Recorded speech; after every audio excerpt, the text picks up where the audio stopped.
نحمده ونصلي على رسوله الكريم. أعوذ بالله من السميع العليم من الشيطان الرجيم. بسم الله الرحمن الرحيم. والمؤمنون والمؤمنات بعضهم أولياء بعض يأمرون بالمعروف وينهون عن المنكر. وقال الصلاة والتسليم طوبى لعبد جعله الله مفتاحا للخير ومغلقا للشر او كما قال الصلاة والتسليم.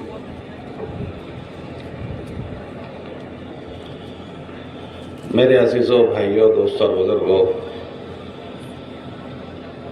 ہماری یہ اجتماعات کا کرنا اور ایمان والوں کو ایمان کے اور ان سے متعلق ذمہ داریوں کے مذاکرے کے لیے بلانا، یہ ایک بہت بڑے مقصد کے لیے ہو رہا ہے. یہ ہمارے اجتماعات کوئی رسمی پروگرام نہیں ہے. دنیا میں بہت سارے فنکشن ہوتے ہیں، پروگرام ہوتے ہیں، تو ایسا نہیں ہے کہ یہ بھی ایمان والوں کا کوئی فنکشن ہو رہا ہے، کوئی پروگرام ہو رہا ہے، بلکہ ایک بہت بڑی ضرورت کے لیے اور ایک بہت بڑے مقصد کے لیے یہ کہنا سننا ہوتا ہے. وہ ضرورت اور مقصد کیا ہے کہ ہر ایمان والے کو اللہ پاک نے کچھ ذمہ داریوں کے ساتھ پیدا کیا ہے. یہ ایمان والا اس سے متعلق جو ذمہ داریاں اور جو باتیں ہیں اس کو سمجھتے ہوئے اور اس کو پورا کرتے ہوئے یہ کیسے جینے والا بن جائے.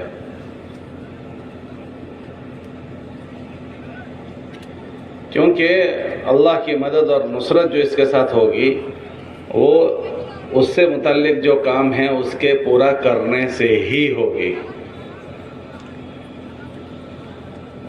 اگر اس چیز کا خیال نہیں کیا گیا اور یہ ایمان والا ایسے زندگی جینے لگے جیسے اور لوگ جیتے ہیں، تو یہ ایمان والے کی سب سے پہلے جو حالات ہوں گے وہ اس کی دنیا خراب ہوگی، اور اس کے بعد موت کے بعد کی زندگی. اور یہ دنیا جو ہے وہ غفلت کی جگہ ہے. اس دنیا کو غفلت کی جگہ بتایا ہے، اس دنیا کو دھوکے کی جگہ بتایا ہے. یہاں آدمی جانے انجانے غفلت کر لیتا ہے، دھوکہ کھا جاتا ہے.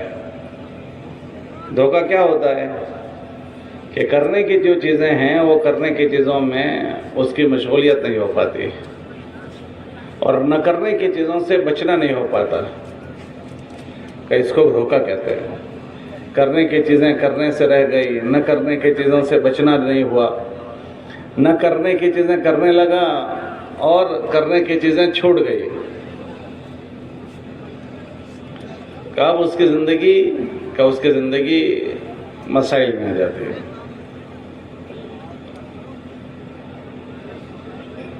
اسی لیے قرآن میں اللہ فرماتے ہیں کہ ایمان والوں کو یاد دہانی کرواتے رہو. یہ یاد دہانی کرنا انہیں نفع دے گا. ذکر فإن الذکرى تنفع المؤمنین. یاد دہانی کرواؤ کہ یاد دہانی کروانا انہیں نفع دیتا ہے. الحمدللہ اللہ پاک نے اس زمانے میں یہ مبارک محنت چلائی تو اس کے ذریعے سے کہنا، سننا، سمجھنا، سمجھانا ہو رہا ہے. تو ہمارا اتنا بڑا مجمع ہم دیکھیں جو مختلف علاقوں کا، مختلف بستیوں کا، کہ یہ اپنے دین پر اس کی برکت سے باقی ہے. دینی شکلیں نظر آ رہی ہے، ایمان والوں کے ایمانی چہرے نظر آ رہے ہیں. ورنہ ان بستیوں کو اور ان علاقوں کو ہم دیکھیں کہ جن بستیوں میں ایمان کی، دین کی، اسلام کی محنت نہیں ہو رہی، وہاں مسلمان کو اسلام کے ساتھ پہچاننا مشکل ہو گیا ہے. پہچان نہیں ہوتی، پہچان نہیں ہو پاتی.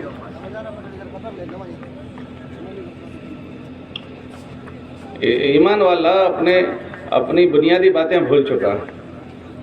اب ایک ہفتے 10 دن پہلے ہم لوگ علی گڑھ گئے ہوئے تھے. علی گڑھ سے ہم لوگ متھرا بائی روڈ جا رہے تھے. راستے میں ایک جگہ پر ہم مغرب کی نماز پڑھنے کے لیے رکے. ہم نے نماز پڑھ لی تو 4 جوان سائڈ پر کھڑے تھے. انہوں نے ہم کو سلام کیا تو ہم لوگ ان سے ملنے کے لیے چلے گئے. تو ہم نے خیر خیریت پوچھنے کے بعد کہی کہ آپ نے ہمارے ساتھ نماز نہیں پڑھی. تو وہ یہ کہنے لگے کہ ہمیں نماز پڑھنا نہیں آتا. ہم آپ کو نماز پڑھتے دیکھتے ہیں تو ہمارا دل دکھتا ہے لیکن ہمیں پڑھنا نہیں آتا. ہم پڑھنا چاہتے ہیں لیکن آتا نہیں ہے. میں نے پوچھا کیوں؟ کہا ہمارے گاؤں میں مسجد بھی نہیں ہے, ہمارے گاؤں میں مولانا صاحب بھی نہیں ہیں. پھر میں نے ان سے پوچھا کتنے مکان ہیں آپ کے وہاں؟ تو وہ کہنے لگے کہ ہمارے وہاں 40 مکان ہیں, مسلمانوں کے 40 مکان ہیں, لیکن ہمارے گاؤں میں مسجد بھی نہیں ہے اور ہمارے گاؤں میں مولانا صاحب بھی نہیں ہیں. تو پھر جب شادی ہوتی ہے تو کیا کرتے ہو؟ تو کسی گاؤں میں سے مولانا صاحب کو بلاتے ہیں, اور کسی کا جنازہ ہو جاتا ہے تو کسی گاؤں سے مولانا صاحب کو بلاتے ہیں. پھر وہ کہنے لگے کہ ہم نے سیکھا بھی نہیں, ہمیں کچھ نہیں پتا, بس اتنا آتا ہے کہ ہم مسلمان ہیں بس. تو کیا ہوا کہ یہ ان پر ایمان کی اور اسلام کی, دین کی کوئی محنت نہیں ہوئی. ہم لوگ متھرا اترے, بائی روڈ جاتے, یہ واپسی کی کارگزاری ہے, جاتے ہوئے جو ہمیں گاڑی میں لینے آئے تھے انہوں نے سنایا, راستے میں ایک گاؤں آیا, اس گاؤں کے متعلق انہوں نے سنایا کہ یہ گاؤں میں ہم لوگ 3 دن کی جماعت لے کر آئے تھے کچھ سالوں پہلے. تو اس گاؤں میں ہم لوگ محنت کر رہے تھے تو قبرستان گئے تو وہاں جھنڈیاں گھڑی ہوئی تھی قبر پر. تو انہوں نے سنایا کہ یہ قبر پر ہم نے جو جھنڈی گھڑ دی ہے وہ پتہ ہے کیوں؟ کہ ان مرنے والوں کی نماز جنازہ نہیں ہوئی ہے. تو ہم نے نشانی رکھ دی ہے کہ اس کی نماز جنازہ نہیں ہوئی ہے. تو نشانی کیوں رکھی ہے؟ کہ نشانی اس لیے رکھی ہے کہ کوئی پڑھانے والا آ جائے گا گاؤں میں کبھی تو اس کو کہیں گے تو اس کی قبر پر پڑھ لے گا. یہ ہمارے علاقوں کی میں آپ کو کارگزاری سنا رہا ہوں, ہمارے ہندوستان کی. تو دنیا میں اور علاقوں میں چلے جاؤ تو جب محنت نہیں ہوتی تو کوئی بھی چیز, اس کا زوال یہ ہے کہ اس کو آباد رکھنے کی محنت ختم کر دے آدمی تو اس کا زوال شروع ہو جائے گا, اس کا ختم ہونا شروع ہو جائے گا. آباد کرنے کی محنت چھوڑ دینا, اس کی بربادی کی محنت شروع ہو جاتی ہے. ہاں, آدمی اچھا خاصا گھر بنائے, اس کو صاف صفائی کرنا بند کر دے, اس کو کھنڈر بند کر دے, تھوڑے دن ہوتے ہوتے وہ گھر کھنڈر ہو جاتا ہے. اس کو کوئی کھنڈر کرنا نہیں پڑتا, خود ہی کھنڈر ہو جاتا ہے. نئی گاڑی کمپنی سے لا کر گھر کے آگے رکھ دو, اس کا استعمال کرنا اور اس کو مینٹین کرنا چھوڑ دو, بس اس کو ایسے ہی چھوڑ دو. تھوڑے دن نہیں گزریں گے کہ اس کے پہیے جام ہو جائیں گے, اس کے جو جوائنٹ ہیں وہ ٹائٹ ہو جائیں گے, جام ہو جائیں گے, اور گاڑی کھڑے کھڑے اس کی ہوا نکل جائے گی پڑے پڑے, اور آہستہ آہستہ تھوڑے دنوں میں وہ زمین میں ڈھسنا شروع ہوگی. وہ نہیں ڈھستی, زمین کا گردہ چڑھتے چڑھتے وہ دبنا شروع ہو جاتی ہے. کہ نئی گاڑی تھی لیکن اس کو مینٹین رکھنے کی محنت نہیں ہوئی تو پڑی پڑی گاڑی وہ سڑنا شروع ہو جاتی ہے. اچھا بنایا ہوا گھر کھنڈر ہو جاتا ہے. آپ یہاں اکثر کھیتی باڑی والے لوگ ہیں, آپ کی کھیتی دیکھیں آپ کہ ماشاءاللہ جب زمینوں پر محنت ہوتی ہے تو وہ زمینیں ایسی ہریالی اگاتی ہے کہ ماشاءاللہ گیہوں اگتے ہیں, چاول اگتے ہیں, اور پتہ نہیں قسم کی فصلیں ہوتی ہے. یہ زمین کی استعداد ہے کہ اس کے اندر ایسی صلاحیت ہے کہ ایسے فصلیں وہ اگاتی ہے. اس زمین میں جو استعداد ہے اس سے نفع اٹھانا آدمی چھوڑ دے اور اس کو پڑتر کر دے, ایسے ہی بنجر چھوڑ دے, تو اس زمین کا کیا حال بنے گا؟ کہ اس زمین کا حال یہ بنے گا کہ جو نرمی ہے وہ نرمی سختی سے بدل جائے گی, بڑی بڑی زمین سخت ہو جائے گی. پھر اس کے بعد کہ جو زمین زعفران اگا رہی تھی, جو زمین گیہوں اگا رہی ہے, جو زمین چاول اگا رہی تھی, وہ زمین ببول کے کانٹے اگا دیتی ہے. اچھا, ببول کے کانٹے اگانے کی کوئی درخت لگانے کی محنت کرتا ہے؟ ارے بولو بھائی, کوئی محنت کرتا ہے؟ زمین کو نرم کرنے کی 50 لوگ محنت کرتے ہیں, اس کو سخت کرنے کی کوئی محنت کرتا ہے؟ ارے بھلا کچھ ہوا تو کرو. اس کو کوئی سخت کرنے کی محنت کرتا ہے؟ کہ اس کو سخت کرنے کی کوئی محنت نہیں کرتا، ساری دنیا اس کو نرم کرنے کی محنت کرتا ہے، لیکن اس کو چھوڑ دو تو خود بخود اس کی کیفیت بدلنا شروع ہو جاتی ہے، نرمی سختی سے بدل جاتی ہے۔ اور اس کے بعد کہ جو زمین زعفران اگا رہی تھی، گیہوں اور چاول اگا رہی تھی، وہ زمین ببول کے کانٹے اگانا شروع کر دیتی ہے، اور ایک کانٹے کا درخت نہیں اگتا، پتہ نہیں کتنے درخت ببول کے اگ جاتے ہیں، اور جو زمین چٹیل میدان تھی وہ ایک جنگل بن جاتا ہے، جنگل۔ پھر اس کے بعد کہ وہ زمین میں زہریلے جانور بس جاتے ہیں، زہریلے جانور بستے ہیں۔ ہمیں کل کوئی سنا رہا تھا کہ زمین تو ماشاءاللہ کھیت کی تھی، اس کے پیچھے کی زمین ہے کہ وہ پڑتر زمین تھی، وہ تو ابھی انہوں نے جو ہوٹلیں وغیرہ لگائی ہے، وہ کہہ رہے ہیں پڑتر زمین تھی اور ایسی خطرناک جنگل تھا کہ وہاں کوئی گزر نہیں سکتا تھا، ایسا سنا رہے تھے وہ بستی والے۔ اس کی صفائی ہوئی ہے، پھر وہ کہنے لگے کہ پتہ نہیں کتنے اندر سے زہریلے سانپ نکلے۔ تو اس زمین کو، یہ تو کھیتوں کے بیچ میں زمین تھی، تو اس کو کس نے جنگل بنا دیا؟ کہ کسی نے نہیں، جو مالکی کی زمین تھی وہاں تو لوگ محنت کرتے تھے، اور وہ ایسی پڑتر زمین تھی تو اس پر کوئی محنت نہیں کر رہا تھا، تو پڑے پڑے وہ زمین جنگل بن گئی اور زہریلے سانپ آ گئے۔ پھر وہ کہہ رہے تھے کہ جب شامیانہ تیار ہو گیا تو اس میں بھی سانپ آ گیا، پھر اس کو بھی ختم کیا، کہ جب زہریلے جنگل بنیں گے تو وہاں سے اطراف کو بھی ڈیمیج کریں گے وہ۔ کیا بات ہوئی کہ وہ زمین جس کے لیے تھی اس کو اس پر باقی رکھنے کی محنت چھوڑ دی، تو پھر کہ جب اس کو اس پر باقی رکھنے کی محنت چھوڑ دی تو پھر وہ پوری دوسری کیفیت کی بن گئی، وہ سخت ہو گئی، زہریلے جانور آ گئے، کانٹے اگ گئے۔ ایسے ہر ایمان والے کو اللہ جب پیدا کرتے ہیں، ہر پیدا ہونے والے کو، تو کتابوں میں یوں لکھا کہ اللہ پاک ہر پیدا ہونے والے کو فطرت اسلام پر پیدا کرتے ہیں۔ کس پر پیدا کرتے ہیں؟ ہاں، اس کو ایمان پر اللہ پیدا کرتے ہیں۔ پھر جن پر جس لائن کی محنت ہوتی ہے وہ ایسے بن جاتے ہیں۔ کتابوں میں آتا ہے کہ ماں باپ آدمی کو یہودی بناتے ہیں، نصرانی بناتے ہیں، اور ایمان والا وہ بھی ماں باپ بناتے ہیں، کہ جس کوئی بچے کی پیشانی پر نہیں لکھا کہ فلاں فلاں فلاں، کہ گھر میں پیدا ہونے کے بعد اس کو جو ماحول ملتا ہے اس ماحول میں وہ پروان چڑھتا ہے، پھر وہ ایسا ہی بن جاتا ہے۔ ہاں، کل مولود یولد علی الفطرہ فابواہ یہودانہ او ینصرانہ او یمجسانہ، کہ ہر ایک کو اللہ فطرت پر پیدا کرتے ہیں، جس کو جو ماحول ملتا ہے وہ ایسا بن جاتا ہے۔ ہمارا بچہ یہاں پیدا ہونے والا ہندی بولتا ہے، اردو بولتا ہے، وہی عرب کے گھر میں پیدا ہو جائے تو کیا بولے گا؟ عربی بولے گا۔ وہ انگریز کے گھر میں پیدا ہو جائے تو انگریزی بولے گا۔ دیہات میں پیدا ہوا تو اس کا کلچر دیہاتی ہو جائے گا، شہر میں پیدا ہوا اس کا کلچر شہری ہو جائے گا، کہ جس ماحول میں اس کو جیسا اس کو ماحول ملے گا وہ ایسا بنے گا۔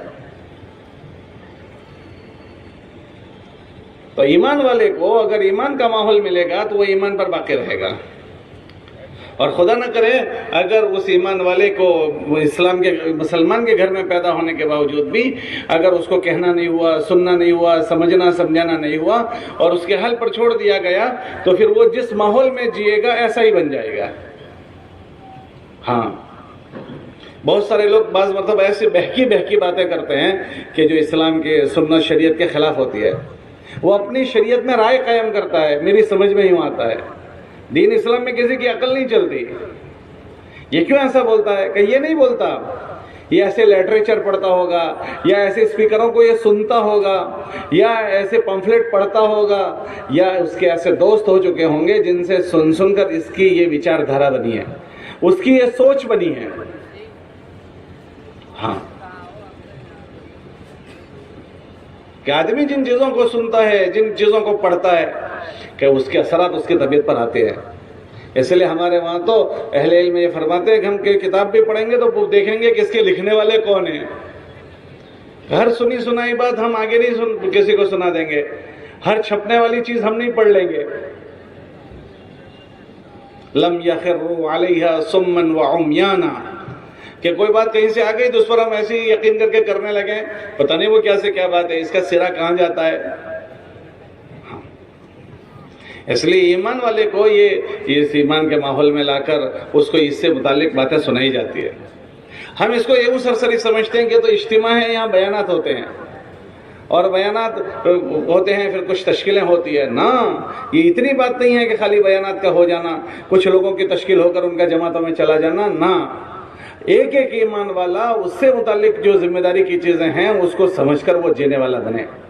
ٹھیک ہے کہ اگر ابھی وہ نقد جماعت میں نہیں جا سکتا، لیکن اپنی ذمہ داری کے احساس کے ساتھ تو یہاں سے جائے، وہ اس کے ذمہ اس کی ذمہ داری ہے، اس کے ذمہ اس کی بیوی کی ذمہ داری ہے، اس کے ذمہ اس کے گھر والوں کی ذمہ داری ہے، اور اس کے ذمہ ایک ایک ایمان والے کی ذمہ داری ہے۔ اور یہ ذمہ داری کا مطلب کہ اگر اس ذمہ داری کو سمجھ کر پورا کرے گا تو ہی اللہ کی طرف سے اس کی مدد کی جائے گی۔ اپنے سے متعلق جو کام ہے اس کو کرنا پڑے گا، اپنی بیوی سے متعلق جو ذمہ داری ہے اس کو سمجھنی پڑے گی، اس کو پورا کرنا پڑے گا۔ اپنے بچوں سے متعلق جو ہماری ذمہ داریاں ہیں اس کو سمجھنی پڑے گی، اس کو پورا کرنا پڑے گا۔ ہاں تو اللہ کی ان نعمتوں کی ہم نے قدر کی، ورنہ بیوی اللہ نے میسر کر دی، اور بیوی کو اور جانوروں کی طرح رکھ رہے ہیں کہ جیسے اور جانور ہیں، صبح ہو رہا ہے، شام ہو رہا ہے، اس کا دودھ نکال لیا جاتا ہے، اس کو چارہ دے دیا جاتا ہے۔ ایسے بیوی بچے کو کھانے خرچہ پانی دے دیا، اپنی ضرورت پوری کر لی، تو ہم نے جانور سے زیادہ کون سا معاملہ کیا؟ بچوں سے متعلق اگر ایسے ہی جی رہے ہیں جیسے اور جانور کرتے ہیں، دنیا میں بسنے والے ساری مخلوق اپنے جانوروں کی روٹی بوٹی کی فکر کرتے ہیں۔ چھوٹے سے چھوٹا پرندہ بھی اپنے جانور کو، اپنے بچوں کو کھلاتا ہے اور ان کے رہنے کے لیے گھر کا انتظام کرتا ہے۔ اگر ایک ایمان والا بھی اپنے بچوں کے لیے اتنا ہی کر رہا ہے کہ گھر بنا لیا، اور ایک ایمان والا اپنے بچوں کے لیے اتنا ہی کر رہا ہے کہ ان کی روٹی بوٹی کے مسئلے کو حل کر لیا، کہ ذریعہ معاش کو اچھا بنا لیا، تو ساری دنیا میں پوری دنیا میں جتنی مخلوق اللہ نے بنائی ہے، یہ کام تو ساری دنیا کی مخلوق کرتی ہے، کہ سب کے ساتھ اس کو وہ اللہ کی پہچان کروائیں گے، اور اللہ کی طرف سے جو ذمہ داریاں ہیں وہ اس کو سمجھائے گا، اپنے بیوی کو، اپنے بچوں کو، اور ایک ایک ایمان والا کا اس معاملے میں وہ ہمدرد اور خیرخواہ بنے گا۔ اللہ پاک نے قرآن میں ایک ایک ایمان والے کو اس کا مطالبہ کیا۔ کئی ایمان والوں، اپنے آپ کو جہنم کی آگ سے بچاؤ، اپنے آپ کو اور اپنے گھر والوں کو جہنم کی آگ سے بچاؤ۔ اور جہنم سے آگ سے بچنے کا مطلب کہ جس طرح اللہ جینے کو چاہ رہے ہیں ایسا وہ جیے، اور جیسا اللہ اپنے پاس جانے کو پسند کرتا ہے وہ ایسا بن کر اللہ کے پاس جائے۔ اللہ پاک ہم سے ایک جیون چاہتا ہے، اور اس کے پاس جب جانے کے دن آئے تو ایسا جیون چاہتا ہے جو فرما برداری والا جیون ہو، زندگی۔ اللہ قرآن میں فرماتے ہیں وَلَا تَمُوتُنَّ إِلَّا وَأَنْتُمْ مُسْلِمُونَ، کہ تم مر کر مت آنا ہمارے پاس مگر مسلمان بن کر۔ بہت تعجب ہوتا ہے کہ اللہ ایمان والوں سے کہہ رہے ہیں کہ تم ہمارے پاس مسلمان بن کر آنا، تو کیا اس میں کوئی شک ہے کہ میں مسلمان ہوں، میں ایمان والے کے گھر میں پیدا ہوا ہوں، میرا نام امی ابا نے مسلمان والا رکھا ہے، اور اللہ کہہ رہے ہیں مسلمان مرنا، تو کیا میں سب کچھ میرا اسلام والا ہے، تو کیا میں غیر ایمان والا بھی مر سکتا ہوں؟ میں بے ایمان بھی مر سکتا ہوں؟ کہاں؟ حضرت شیخ زکریا رحمۃ اللہ علیہ نے فضائل میں لکھا ہے کہ تعجب اس آدمی پر نہیں ہے جو 60 سال تک بے ایمان تھا اور بے ایمان مر گیا، تعجب اس پر ہے جو ایمان والا تھا اور بے ایمان مر گیا۔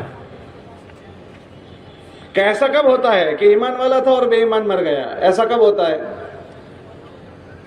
کہ جو آدمی جیسا جیے گا ایسا ہی مرے گا۔ عمر رضی اللہ عنہ یہ بات فرماتے تھے کہ کما تحیون تموتون وکما تموتون تبعثون او تحشرون، کئی لوگوں تم جیسا جیو گے ایسے ہی مرو گے، اور جیسے مرو گے ایسے ہی اٹھائے جاؤ گے۔ اچھا مرنا اچھے جینے سے جڑا ہوا ہے۔ ایسا نہیں ہوگا کہ کسی نے گیہوں ڈالے ہیں اور چاول نکلیں گے، اور کسی نے چاول ڈالے اور گیہوں نکلیں گے۔ جو جیسا بوئے گا ایسا کاٹے گا۔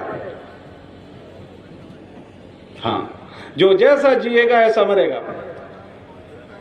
اللہ کے نبی علیہ السلام ایک مرتبہ غمگین بیٹھے تھے، جب علیہ السلام تشریف لائے اور پوچھا کہ کیوں غمگین بیٹھے ہو، تو فرمایا کہ مجھے اپنے امت کی فکر ہے۔ کہ کون سی امت کی فکر ہے؟ کہ جو ایمان لے آئے وہ یا جو نہیں لائے، کہ ان کی فکر ہے ایمان لائے وہ۔ تو وہ ان کو ہاتھ پکڑ کر بنو سلمہ کے قبرستان میں لے گئے، اور وہاں کچھ قبریں تھیں، تو جبرائیل علیہ السلام نے قبر والے سے کہا کہ اے قبر والے، اللہ کے حکم سے کھڑا ہو جا۔ ایک قبر والا کھڑا ہوا جو خوبصورت چہرے والا تھا، جو یہ کہہ رہا تھا الحمدللہ الہ الا اللہ محمد رسول اللہ، یہ کلمہ پڑھتے ہوئے الحمدللہ رب العالمین، یہ پڑھتا ہوا کھڑا ہوا۔ اس کو جبرائیل السلام نے کہا کہ اچھا واپس لوٹ جا۔ پھر دوسری قبر تھی، اس کو کہا کہ قبر والے تو کھڑا ہو جا۔ وہ قبر والا کھڑا ہوا اور وہ کالا چہرہ، اور وہ کہہ رہا ہے ہائے افسوس، ہائے شرمندگی، مجھے کچھ نہیں پتا۔ ایسا کہتے ہوئے وہ قبر والا اندر سے نکلا، اس کو بھی کہا کہ واپس لوٹ جا۔ پھر ہمارے نبی علیہ السلام سے جبرائیل السلام نے فرمایا کہ دیکھو یہ جس حال میں جی رہا تھا اسی حال میں مرا، اور اب اٹھا رہے ہیں تو اسی حال میں اٹھ رہا ہے، اور یہ دوسرا آدمی جس حال میں جیا تھا اسی حال میں مرا ہے، اور اب اٹھا رہے ہیں تو اسی حال میں اٹھ رہا ہے، کہ جو جیسا جیے گا ایسا ہی مرے گا۔ اس لیے یہاں جینے کی فکر کروائی جا رہی ہے کہ اس کا جینا کیسے اچھا ہو گیا۔ اگر جینا اچھا ہو گیا تو اللہ کی ذات سے امید ہے مرنا اچھا ہو جائے گا۔ اس کو کلمے کی تلقین نہیں کرنی پڑے گی، یہ خود کلمہ پڑے گا۔ ابھی 2 ہفتے ہوئے ہمارے گاؤں میں ایک آدمی کا انتقال ہوا، جمعہ کی نماز کی دوسری رکعت کے سجدے میں اللہ کو پیارے ہو گئے۔ جمعہ کا دن ہے، جمعہ کی نماز ہے، دوسری رکعت کے سجدے میں اللہ کو پیارا ہو گیا۔ کہ کیا ہے کہ کچھ نہیں، اچھا جیا ہے اس لیے ایسا ہو رہا ہے۔ ہاں، ایمان والے کا جو دل ہے، دل کلمہ اللہ اس میں بستے ہیں، اس میں بھرنا ہے کلمے کو۔ ہاں، جب اندر کلمہ جائے گا اور اس جیسے زندگی بنے گی تو بغیر کلمہ تلقین کیے موت کے وقت وہ پڑھے گا۔ ایک بزرگ کو کوئی آدمی کلمہ تلقین کر رہا تھا تو وہ کہنے لگے کہ اس سے تو اتنے سالوں سے غفلت نہیں ہوئی، اب تم ہم کو تلقین کر رہے ہو؟ اتنے سالوں سے اس سے تو غفلت ہم نے نہیں کی، اور اس سے کوئی مناسبت ہی نہیں ہے دین کو، اسلام کو اس دل سے، تو پھر موت کے وقت دھکا مار گاڑی چلتی نہیں ہے۔ ہاں، آپ دیکھو 50 لوگ ایسے ملیں گے، 10 آدمی آس پاس بیٹھے ہیں، کلمہ پڑھا رہے ہیں، لیکن اس کی زبان چلنے کو تیار نہیں ہے۔ ہمارے بزرگ فرماتے تھے کہ ایمان والے کے دل کی مثال کیسی ہے؟ جیسے یہ ڈلوب ہوتا ہے، یہ ڈلوب چیزوں کو چوستا ہے۔ اس کو پانی میں ڈالو، یہ پانی کو چوس لے گا، پھر اس کو نچوڑو تو اس میں سے کیا نکلے گا؟ ارے بولو کیا نکلے گا؟ پانی۔ اس کو شراب میں ڈال دو تو یہ کیا کرے گا؟ شراب کو چوس لے گا، پھر اس کو نچوڑو تو اس میں سے شراب نکلے گی۔ اس کو زمزم میں ڈالو تو یہ کیا چوسے گا؟ زمزم کو، پھر اس کو نچوڑو تو اس میں سے کیا نکلے گا؟ کہ زمزم۔ کبھی ایسا ہوا ہے کہ اس نے شراب کو چوس لیا اور نچوڑو تو زمزم نکلے؟ ارے بولو ایسا ہوا ہے کبھی؟ کہ جس نے جو چوسا ہے نچوڑو گے تب وہی نکلے گا۔ ایسے ہی ایمان والے کا دل چیزوں کو چوستا ہے، اور جب وہ بے ہوش ہوتا ہے تو بے ہوش ہونے کے ساتھ اس کے دل میں جو چیز ہوگی وہ باہر آئے گی۔ چیزوں کو دل چوستا ہے۔ ہمارے گھر میں چھوٹے بچے ہوتے ہیں، وہ چھوٹے بچے رات میں بکتے ہیں، امی میں اسکول نہیں جاؤں گا، میں مدرسہ نہیں جاتا ہوں، امی یہ مجھے مارتا ہے، لڑتا ہے، ایسا بولتا ہے بچہ۔ تو یہ کیسے بولتا ہے؟ کہ یہ بچہ نہیں بولتا، وہ بے ہوش ہو چکا ہے، سو گیا۔ کتابوں میں آتا ہے نیند موت کی چھوٹی بہن ہے، اس لیے جب ہم اٹھتے ہیں تو دعا کون سی پڑھتے ہیں؟ الحمدللہ الذی احیانا بعد ما اماتنا۔ کہ اللہ تیرا شکر ہے کہ ہمیں موت کے بعد تو نے جیون دیا، نئی زندگی دی۔ کہ گویا وہ مر گیا تھا، اسے کچھ نہیں پتا، تو یہ بے ہوش ہو گیا۔ تو اب یہ بچہ اپنی بے ہوشی میں بولتا ہے، یہ کیا بولتا ہے؟ کہ اس نے جو چیز اندر بھری ہے وہ باہر آ رہی ہے، اس کے اندر جو چیز اتری ہے وہ باہر آ رہی ہے بے ہوشی میں۔ جس کے دل میں جو چیز ہوتی ہے وہ بے ہوش ہوتی ہی باہر آتی ہے۔ ہاں، ڈرائیور لوگ ہوتے ہیں نیند میں بولتے ہیں آنے دو آنے دو، جانے دو جانے دو۔ ہاں، ہنسنے کی بات نہیں کہہ رہا ہوں، ہاں یہ ہوتا ہے۔ ہمارے وہاں مدرسوں میں بچے پڑھتے ہیں تو وہ نیند میں قرآن پڑھتے ہیں۔ ہاں، ہمارا ایک دوست ابھی زمبابوے میں ہے، تو وہ سو جاتا تھا تو قرآن پڑھتا تھا، 3 4 پارے پڑھ لیتا تھا سوتے سوتے۔ کہ اس نے قرآن کو اپنا مشغلہ بنایا، اب سوتے ہی وہ قرآن شروع ہو گیا۔ یہ مولوی صاحب لوگوں کو آپ پوچھو کہ مدرسوں میں یہ بہت ہوتا ہے، بچے دن بھر اس سے مشغلہ قرآن کا رہتا ہے، سوتا ہے تو نیند میں بھی قرآن پڑھتا ہے، کہ مشغلہ ہو گیا قرآن۔ سب کو دیکھو الگ الگ، جو اس محکمے میں ہیں وہ الگ الگ چیزیں، ریلوے والے اپنی بکواس بکیں گے، فوجی لوگ اپنی بکواس بکیں گے، ڈرائیور کنڈکٹر اپنی بکواس بکیں گے، ہاں اسکول کے بچے اپنی بکواس، نیند میں لوگ بکتے ہیں۔ ایسا نہیں ہوتا کہ اسکول کا طالب علم وہ باتیں بکتا ہو اور وہاں کا طالب علم یہاں کی باتیں بکتا ہو. جس میں وہ رچا بسا ہے وہی چیز اندر سے باہر آتی ہے. بے ہوش ہوا. ہاسپٹل میں لوگوں کو لے جاتے ہیں آپریشن کے لیے, تو آپریشن کے لیے آدمی کو کیا کرتے ہیں؟ بے ہوش کرتے ہیں. تو بے ہوش کرنے کے بعد ڈاکٹروں سے پوچھو کہ آدمی کا کیا حل بنتا ہے؟ کہ آدمی جس زندگی کے ساتھ رچا بسا ہوتا ہے وہی چیزیں اندر سے باہر آتی ہے. کوئی آدمی گالیاں بکتا ہے, کوئی آدمی گانے بکتا ہے, کوئی آدمی قرآن پڑھتا ہے, کوئی آدمی دعائیں مانگتا ہے, کوئی آدمی بیان کرتا ہے. جس کا جیسا مشغلہ, بے ہوش ہوتے ہی وہ چیزیں باہر آتی ہے. جیسے نیند بے ہوشی ہے, ایسے ہاسپٹلوں میں لے جاتے ہیں وہ بھی بے ہوشی. تو اس سے بڑی بے ہوشی موت ہے, سب سے بڑی بے ہوشی موت. ہاں, کہ اگر یہ دل کو جس چیز سے جوڑ بیٹھ گیا, موت کے وقت آدمی ایسی چیزیں بولتا ہے. حضرت شیخ نے واقعہ لکھا, ایک آدمی کی موت ہو رہی ہے, اس کو لوگ کلمہ تلقین کر رہے ہیں اور وہ کہہ رہا ہے 10-10 روپے, 11-11 روپے, 10-10 روپے. تو پھیریا تھا, ٹھیلا لگاتا تھا, آواز لگاتا تھا 10-10 روپے, 11-11 روپے. زندگی اسی میں گزری ہے. ہاں, اب باہر سے کوئی دھکا مارے وہ گاڑی نہیں چلے گی. گاڑی اپنی طاقت سے چلتی ہے, اپنی ہیڈ لائٹ سے چلتی ہے. پیچھے والا لائٹ دکھائے تو اتنی دیر گاڑی چلے گی جتنی دیر لائٹ نظر آئے گی. وہ پیچھے ہو گیا تو بھی مسئلہ, وہ آگے نکل گیا تو بھی مسئلہ. مشین گاڑی کا خراب ہو گیا, پیچھے سے کوئی دھکا مارے گا تو اتنی دیر چلے گی جتنی دیر دھکا لگے گا, پھر رک جائے گی. ہر گاڑی اپنی مشین طاقت سے, اپنی طاقت سے چلتی ہے. ایسے ایمان والا اپنی موت, ایمانی موت اپنی طاقت سے مرے گا. 10-10 آدمی کو کلمہ تلقین کرواتے ہیں. اور بعضے لوگ وہ ہوتے ہیں کہ ذرا رمق ہوتی ہے تو ایسے جیسے آگ کو ذرا پھونک لگاتے ہیں, اس میں رمق ہے تو کوئلہ جل جاتا ہے, تو ایسے کلمہ زبان پر آ جاتا ہے. اور بعض جانیں وہ ہوتی ہے کہ ان کو تلقین کی ضرورت نہیں ہے, وہ موت کے وقت کہتا ہے تیرا آنا بڑا مبارک ہے, بڑے انتظار کے بعد آئے, کہ انتظار کر رہے ہیں اور کلمہ پڑھتے ہوئے جا رہے ہیں.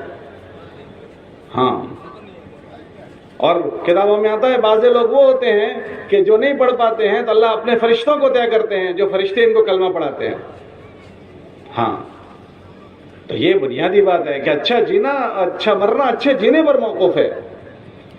اور اصل مسئلہ مرنے کے بعد کا ہے. یہاں کی زندگی تو کسی طرح بھی سب کی گزر جائے گی, کیسے بھی گزر جائے, روکھی سوکھی میں فٹ پاتھ پر سوتے سوتے گزر جاتی ہے. ہاں, بڑے شہروں میں چلے جاؤ, چھوٹی چھوٹی جھگیوں میں لوگ وقت گزار لیتے ہیں, زندگیاں گزر جاتی ہے. لیکن اصل مسئلہ موت کے بعد کا ہے. موت کے بعد سب سے پہلا جو پالا پڑے گا وہ قبر سے.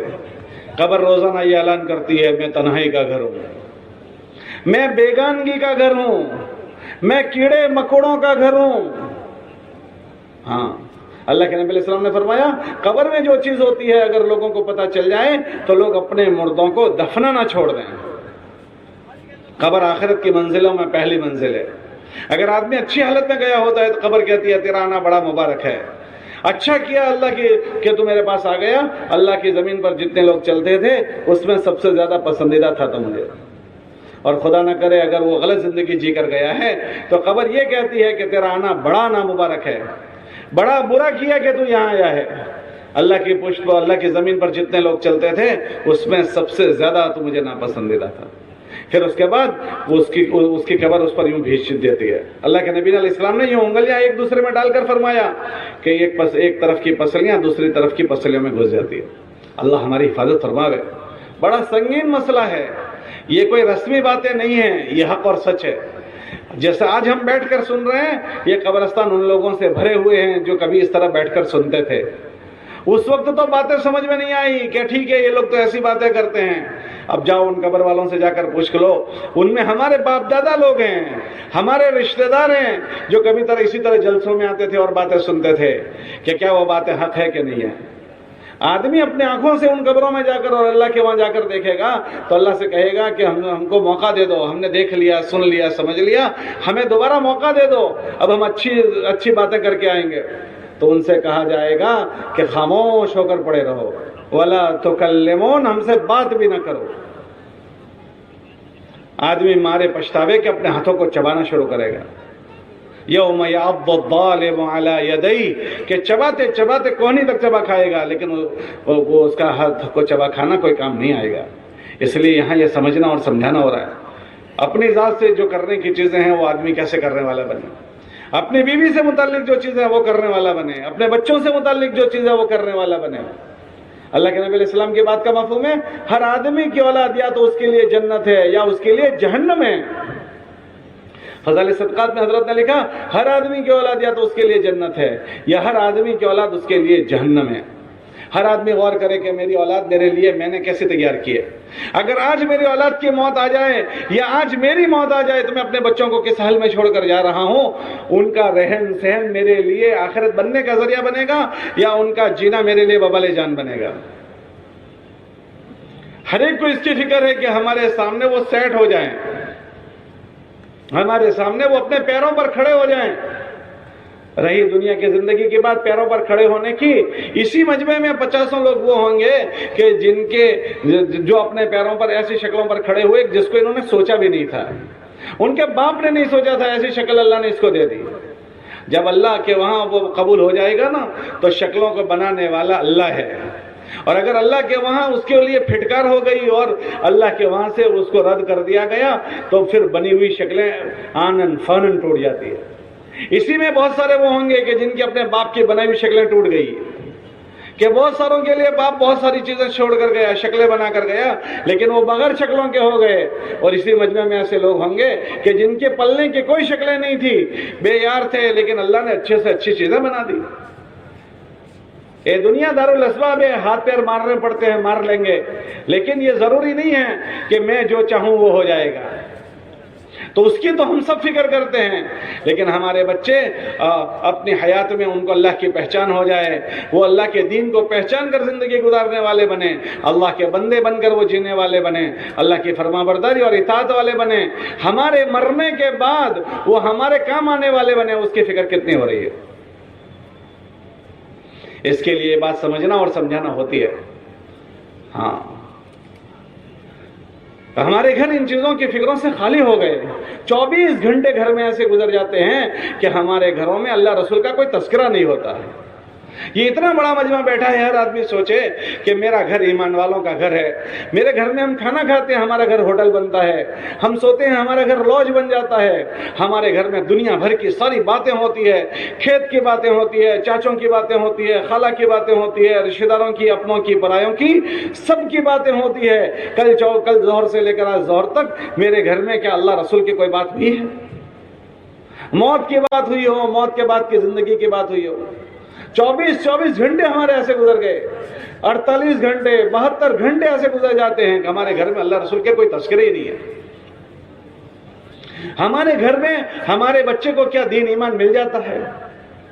اللہ کے نبی علیہ الصلوۃ والسلام نے ایمان والوں کو ان کی یہ چیز دینے کے لیے جو محنت کی تھی وہ یہ کہ تھی کہ مسجد میں جو فکریں ہوتی ہے وہ ایک ایک گھر میں منتقل کیسے ہو، کہ سب سے پہلے یہ فکریں آدمی کو اپنی ذات سے بنانی ہوگی۔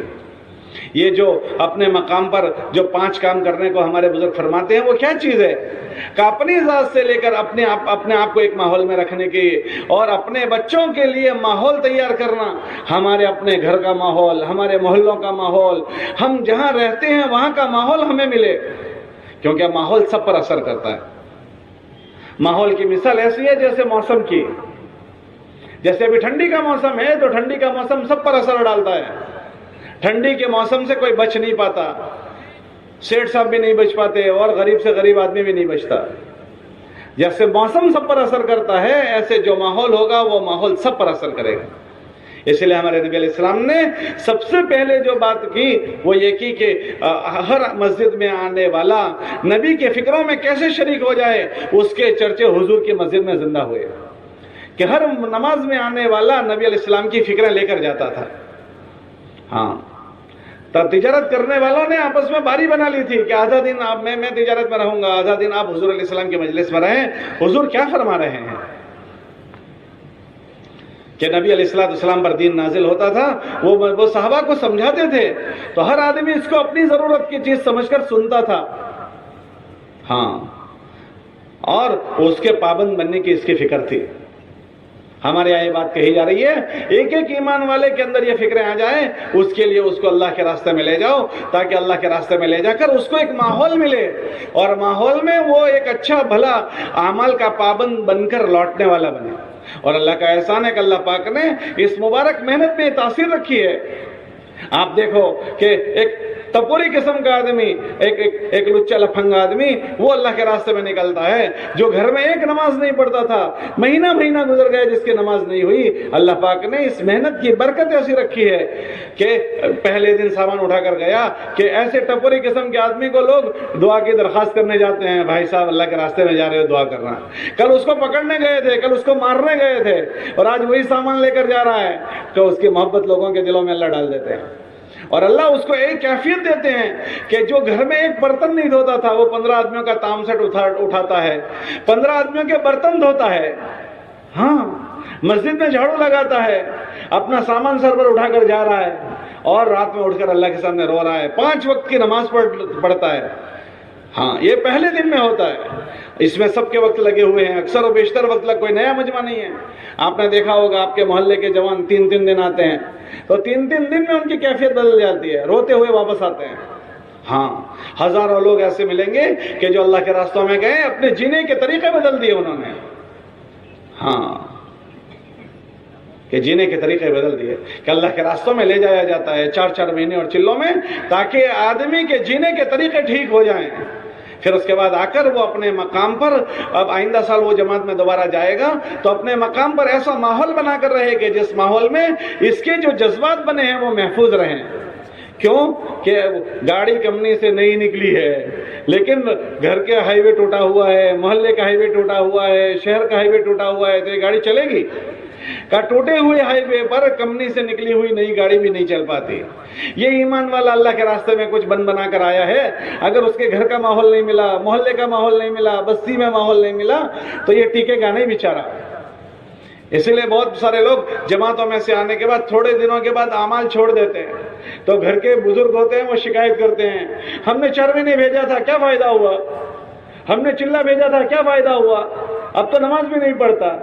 تو بھائی کیا فائدہ ہوا تم یہ پوچھتے ہو؟ قصور اس بیچارے کا نہیں ہے، وہ تو جب اللہ کے راستے میں گیا ایک نماز نہیں پڑھتا تھا، وہاں تو تہجد گزار بن کر آیا تھا، لیکن جس گھر میں وہ رہ رہا ہے اس گھر میں 10 ممبر ہیں، یہ ایک بیچارہ اللہ کے راستے میں نمازی بن کر آیا تھا، گھر کے 9 ممبر تو وہی کے وہی کیفیت میں ہیں۔ وہ بیچارہ ایک آدمی 9 آدمیوں کے بیچ میں کتنے دن تک کر لے گا؟ تھوڑے دنوں میں وہ ایسا ہی ہو جائے گا۔ وہ ایک آدمی بیچارہ جس محلے میں رہ رہا ہے وہ محلے میں بے دینی کا ماحول ہے، اب وہ ایک آدمی بیچارہ کیسے ٹکر لے گا؟ ایک آدمی کیسے ٹکر لے گا؟ محلہ خراب ہے۔ ہاں جس شہر میں رہ رہا ہے شہر کی فضا گندی ہے، اب ایک آدمی جو وہ بن کر آیا ہے وہ کیسے ٹکر لے گا؟ اللہ کے نبی علیہ السلام کے ماحول ایسا تھا کہ منافق بھی مسجد میں آتا تھا۔ کیوں کہ منافق کو بھی سب یہ ڈر تھا کہ یہاں 100% سارے لوگ نمازی ہیں، اگر میں نماز میں نہیں جاؤں گا تو میرا نفاق ظاہر ہو جائے گا۔ تو ماحول کا اثر تھا کہ ماحول کے اثر میں منافق بھی نماز میں آ رہا ہے، اور ہمارے محلوں کا ماحول نہیں ہے تو ایمان والا بھی مسجد میں نہیں آتا ہے۔ ہاں ماحول اثر کرتا ہے۔ ہمارے نبی علیہ السلام پر اللہ کے نبی علیہ السلام سے پہلے 600 سال سے گزرے ہیں کہ یہ مبارک جگہ جو مکہ مکرمہ ہے اس مبارک جگہ پر کوئی محنت کرنے والا نہیں آیا۔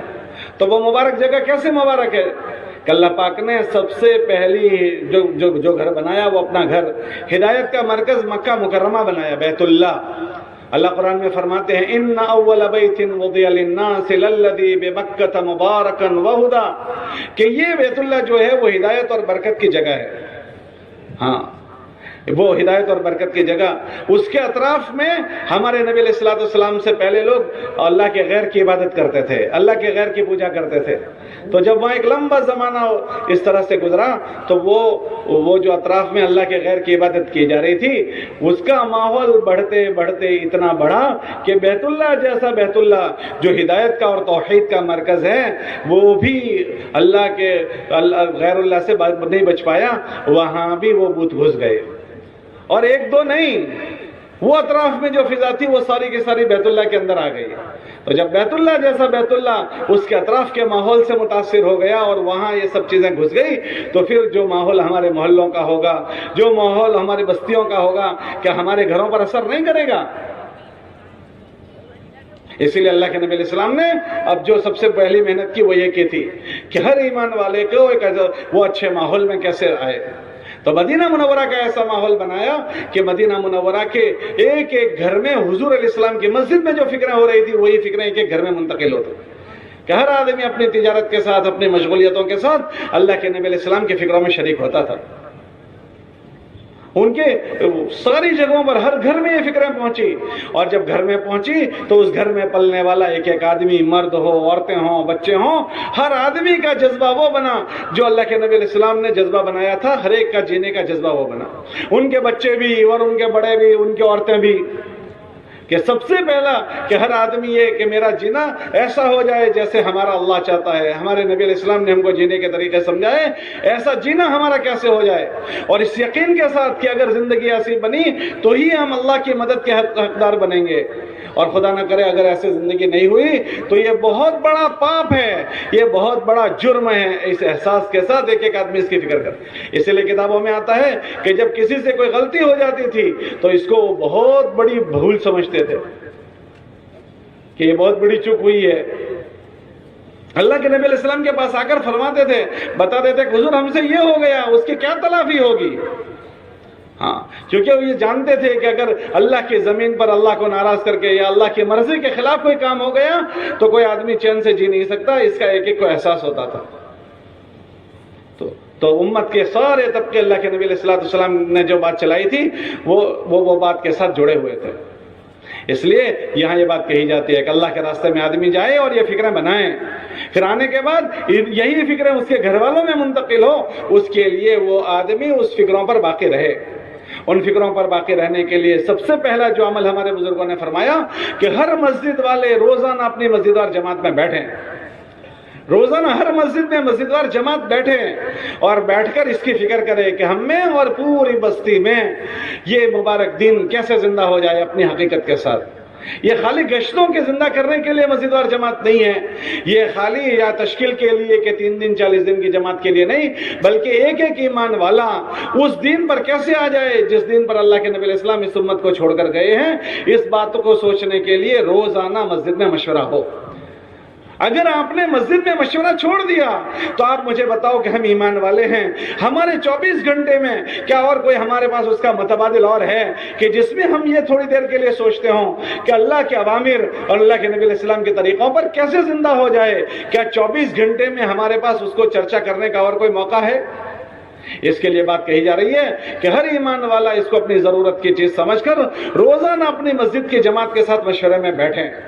یہ کوئی معمولی چیز نہیں ہے، یہ بہت بڑا عمل ہے کہ روزانہ 5 7 10 منٹ مشورے میں مسجد میں بیٹھنا اور یہ بات سوچنا کہ خصوصاً جس مسجد میں ہم رہتے ہیں اس مسجد کے اطراف میں جتنے ایمان والوں کے مکانات ہیں، ہر ایمان والے کے مکان پر ایسے کیسے محنت ہو جائے کہ اس ایمان والے کے گھر میں اچھا جینا زندہ ہو جائے.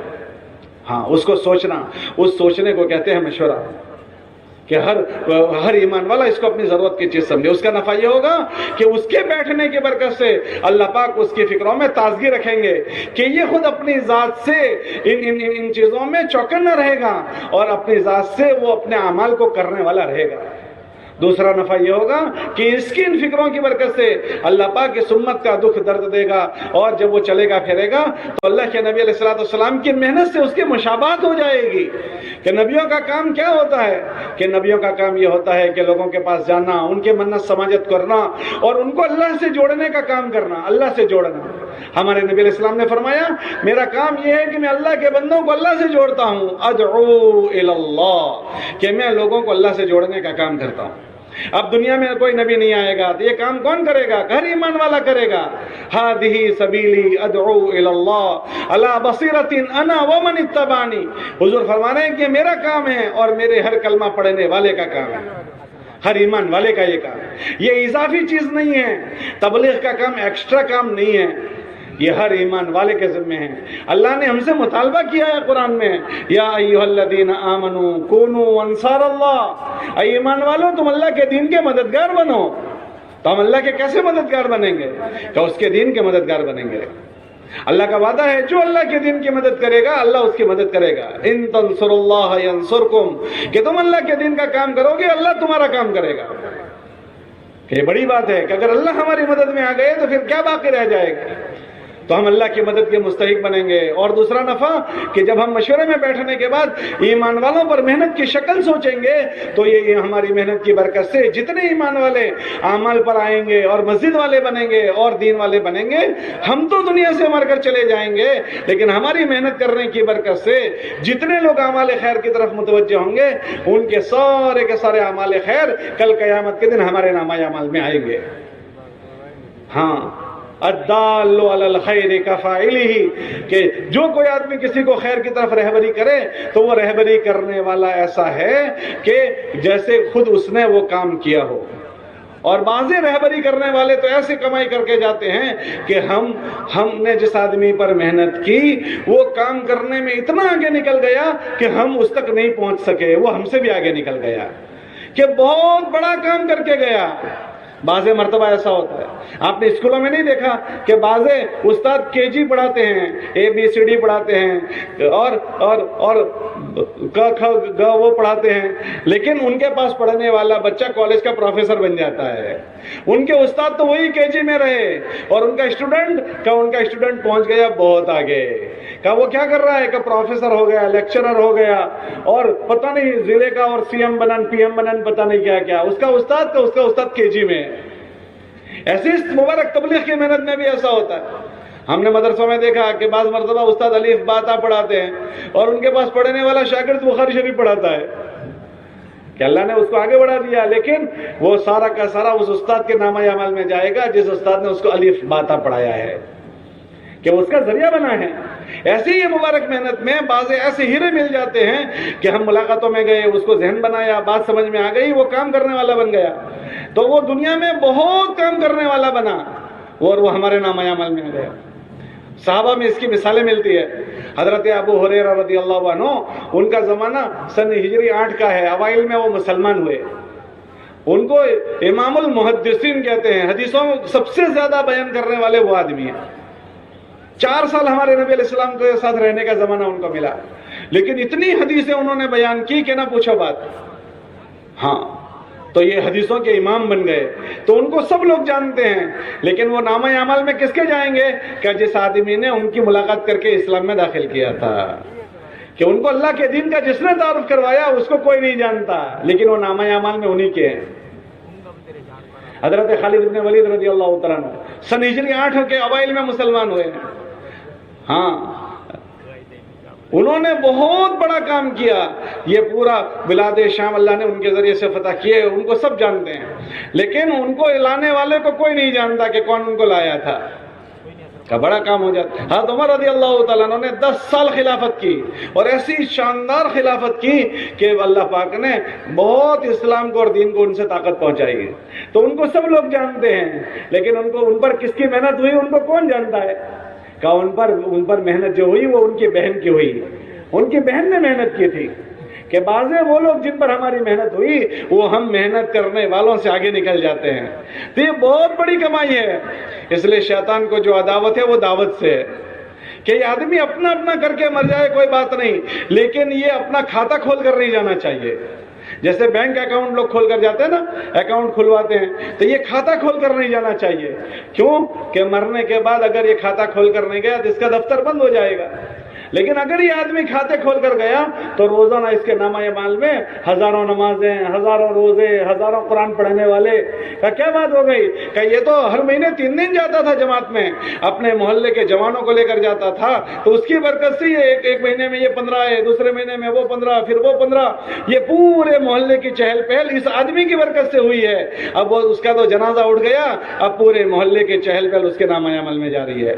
یہ تو ہر سال چلہ لگاتا تھا، تو وہ کبھی بنگال گیا، کبھی آسام، کبھی اڑیسہ، کبھی بہار، کبھی یو پی، کبھی کہیں کہ سارے علاقوں میں کچھ نہ کچھ دانے ڈال کر آیا تھا۔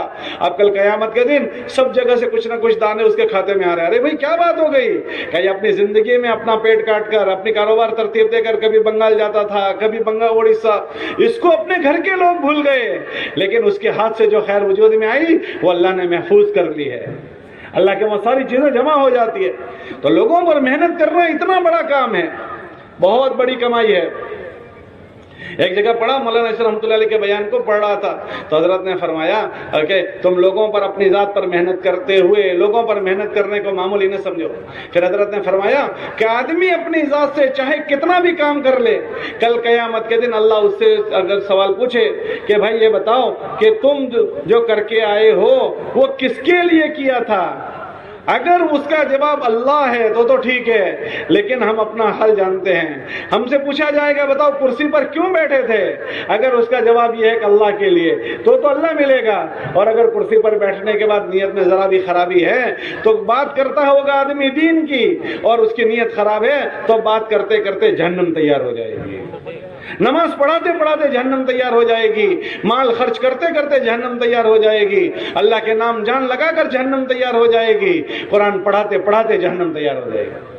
حضرت فرماتے تھے پہلا یہ سوال ہوگا بتاؤ کس کے لیے کیا ہے، دوسرا جو کیا ہے وہ کیسا کیا ہے۔ تو میں دعویٰ نہیں کر سکتا ہوں کہ میں ایسا کر کے آیا ہوں جیسا مجھے کرنے کو کہا تھا، میں اس کا دعویٰ نہیں کر سکتا ہوں، اور جتنا کرنے کو کہا تھا اس میں سے کتنا کیا تو میں دعویٰ نہیں کر سکتا ہوں کہ میں 100% کر کے آیا ہوں، میرا سب کچا کچا ہے، لیکن اللہ سے قبولیت کی امید کے ساتھ کرتا رہوں گا۔ حضرت فرماتے تھے اپنے کرنے کے ساتھ لوگوں کو کام پر لگاؤ، لوگوں کو اللہ کے دین والا بناؤ، دین والا۔ پھر فرماتے تھے کہ اگر تم نے کسی پر محنت کی تو وہ آدمی تمہاری محنت کی برکت سے مسجد میں آیا، اب تم کو اس کو کچھ نہیں آتا، وہ تمہیں دیکھ کر رکوع کر رہا ہے، تمہیں دیکھ کر نماز پڑھ رہا ہے، تمہیں دیکھ کر قوما جلسہ کر رہا ہے اور وہ اپنی نماز پوری کر رہا ہے، یہ کچی کچی نماز۔ حضرت فرماتے تھے کہ اس کے نامہ اعمال میں تو اس کا کچا عمل کچا لکھا جائے گا، لیکن اس کا کچا کچا تمہارے اعمال میں پکا لکھا جائے گا۔ کیوں کہ جو بھی محنت کرنے والا دوسرے پر محنت کرتا ہے وہ اس کو پکا بنانے کی نیت سے کرتا ہے یا کچا بنانے کی؟ ارے بھائی ذرا زور سے بولو، پکا بنانے کی۔ اب یہ اس کی اپنی بات تھی کہ وہ کچا کا کچا رہا، اس نے تو اس کو پکا بنانے کی نیت سے بات کی تھی، تو اللہ پاک اس کی نیت پر اس کے کچے کو بھی پکا کر کے اس کے نامہ عمل میں ڈال دیں گے۔ اگر کسی بندے کی روزانہ محنت لگ رہی ہے محلے میں اور روزانہ لوگوں کو مسجد والا بنا رہا ہے، نماز والا، قرآن والا، دین والا، حضور کی زندگی والا بنا رہا ہے، تو ہزاروں لوگ اس کے نامہ عمل میں کل قیامت کے دن اٹھیں گے۔ یہ بہت بڑی کمائی ہے، اس لیے شیطان کوشش کرتا ہے کہ یہ تبلیغ کا کام نہ کرے، اس کو عداوت ہے دعوت سے، یہ اپنا اپنا کر کے مر جائے تو اس کا تو سب کچا پکا پتہ نہیں کیسا نکلے گا، وہاں دیکھ لے گا، لیکن اگر یہ لوگوں پر محنت کر کے گیا تو کل قیامت کے دن ہزاروں لوگوں کی پر محنت اس کے نامہ اعمال میں آئے گی، تو یہ بڑی کمائی ہو جائے گی۔ اس لیے شیطان ہم کو یہ نہیں کرنے دے گا، اس لیے روزانہ کوشش کرنی ہے کہ ہمیں لوگوں پر محنت کرنے کے لیے اپنے وقت کو فارغ کرنا ہے، یہ بہت بڑی کمائی ہے۔ ہاں کہ ہماری محنت کے ذریعے سے بعض بیج ایسے ہمیں مل جائیں گے جو بڑا درخت بن کر اگیں گے۔ ارے بھائی تم نے بڑ کا درخت دیکھا ہے؟ ارے بھائی بڑ کا درخت دیکھا ہے؟ کس نے دیکھا ہے؟ کتنا پتلا ہوتا ہے وہ؟ ارے بھائی بڑ کا درخت کتنا پتلا ہوتا ہے؟ بہت موٹا، باہوں میں لو تو باہوں میں بھی نہیں آئے گا، اتنا موٹا۔ اس کا دانہ دیکھا ہے؟ ارے اس کا دانہ دیکھا ہے کہ اس کا دانہ رائے کے دانے سے بھی چھوٹا ہوتا ہے، باریک ہوتا ہے، یوں ہتھیلی میں رکھ کر پھونک لگاؤ، پھونک مارنے کی ضرورت نہیں، ناک کی ہوا سے اڑ جائے گا وہ، اتنا باریک دانہ، لیکن کوئی نہیں جانتا کہ اس میں اتنا بڑا بڑ چھپا ہوا ہے، اتنا بڑ، اتنا جاڑا موٹا، اتنے باریک درخت میں چھپا ہوا ہے۔ حضرت عمر پر ان کی بہن کی محنت ہوئی تو بہن کو نہیں پتا تھا کہ یہ عمر اتنا بڑا بھاری آدمی بنے گا، کہ ہمارے نبی نے فرمایا لو کان بعدی نبیا لکان عمر، کہ اگر میرے بعد کوئی نبی ہوتا تو وہ عمر ہوتے، یہ میرا بھائی اتنا بھاری بھرکم بنے گا کہ جس گلی سے وہ گزر جائے وہاں سے شیطان بھاگ جائے۔ بہن کو نہیں پتا تھا کہ میرا بھائی اتنا بھاری بھرکم بنے گا کہ 10 سال وہ اسلامی حکومت کو چلائے گا۔ بہن کو پہلے دن نہیں پتا تھا کہ یہ خلفائے راشدین میں بنے گا, ہمارے نبی علیہ السلام کا اتنا مقرب بنے گا. اس کی تو محنت ہو گئی تھی, اللہ نے بہن کے نصیبے جگا دیے. ہمیں نہیں پتا کہ ہماری محنت سے کیسے کیسے ہیرے تیار ہو جائیں گے, اور ہم تو دنیا سے چلے جائیں گے. وہ بڑ کے درخت جو ہم ڈال کر جائیں گے وہ اتنے بڑے بڑے جھاڑ بن کر اگیں گے جو ہمارے نامہ اعمال میں آئیں گے. مولانا الیاس رحمۃ اللہ علیہ کو اللہ نے ذریعہ بنایا یہ محنت کے چلنے کا. وہ قبر میں جا کر سو چکے ہیں, اب یہ ہزاروں کا مجمع ان کے نامہ اعمال میں. یہ تو ایک اجتماع, دنیا میں ہزاروں اجتماع ہو رہے ہیں, دنیا میں ہزاروں لوگ بیگے لے کر پھر رہے ہیں کہ ان کی پتہ نہیں کتنی بڑی جنت بن رہی ہوگی. اس لیے ہم اس کو معمولی چیز نہ سمجھیں. روزانہ اپنی مسجد کو وقت دیں. روزانہ عام طور سے ہمارا کاروبار کا 8 گھنٹے کا ٹائم ہوتا ہے, 8 گھنٹے ہم اپنے کاروبار میں ہوتے ہیں. ارے بھائی آپ کے یہاں لوگ کتنے گھنٹے کاروبار کرتے ہیں؟ ارے بولو ذرا, کتنے گھنٹے کرتے ہیں؟ 8 گھنٹے کاروبار کرتے ہیں. دن 24 گھنٹے کا ہوتا ہے, ہم 8 گھنٹے کاروبار میں دیتے ہیں. 8 گھنٹوں میں سے کچھ وقت ہم نکالیں. 8 گھنٹے کاروبار کے 100% آپ لے لیجئے, اور 6-7 گھنٹے ہم آرام کرتے ہیں. ارے بھائی 8 گھنٹے آرام کر لیجئے, 8 گھنٹے آرام کر لو, 8 گھنٹے کاروبار میں دے دو. 24 گھنٹے میں سے 16 گھنٹے ختم ہو گئے, اب پھر بھی 8 گھنٹے بچے ہیں. یہ 8 گھنٹے ہم کہاں دیتے ہیں, اس کا جائزہ لیں. ہم کہاں دیتے ہیں؟ کیا دوستوں کے کندھوں پر ہاتھ رکھ کر باتیں کرنے بیٹھ جاتے ہیں, باتیں کرتے کرتے گھنٹہ پورا کر ڈالتے ہیں. ہوٹل پر چوراہے پر بیٹھے تھے, باتیں کرتے کرتے چائے کی پیالے میں آدھا پونا گھنٹہ گزار دیا. گھر کے باہر ہوٹلے پر بیٹھے بیٹھے آدھا گھنٹہ گزار دیا. چائے کی چسکی لیتے لیتے آدھا گھنٹہ گزار دیا. ہم میں سے اکثر کا وقت اسی طرح گزر جاتا ہے. ہمارے بزرگ فرماتے ہیں کم سے کم ہم 2.5 گھنٹے تو روزانہ اپنی مسجد کو دیں. 2.5 گھنٹے روزانہ اپنی مسجد کو دیں, اور اللہ ہمت دے تو 8 گھنٹے مسجد کو دیں, ورنہ کم سے کم 2.5 گھنٹے دیں. اور اس میں ہر مسجد والے اپنی مسجد کے اطراف میں ملاقاتوں کا مضبوط نظام بنائیں. ایسا نظام بنائیں کہ مسجد میں جو نماز میں آنے والے ساتھی ہیں وہ باقی لوگوں کی فکر کریں. ایسی فکر کریں کہ مان لو 10-12 آدمی ایک مسجد میں ہیں اور 200 مکان ہیں, تو ان مکانوں کو ان مسجد کے جماعت پر تقسیم کرو کہ بھئی ہم 12 آدمی ہیں, یہ 50 مکان ہم اپنے ذمہ لیتے ہیں, یہ 50 آپ اپنے ذمہ لے لو, یہ 50. 3 آدمیوں کی مثال کے طور پر 12 آدمی ہیں, 4 جماعتیں ہم نے بنا لی کہ چاروں جماعتوں نے 3 آدمی کی 4 جماعتیں بنا کر 50 مکان لے لیے. ہمارے بزرگ فرماتے ہیں کہ ہر 15 دن میں کوشش کرو کہ ایمان والے کے مکان کی ملاقات ہو جائے. ہر 15 دن میں ایک مرتبہ ملاقات کر لو.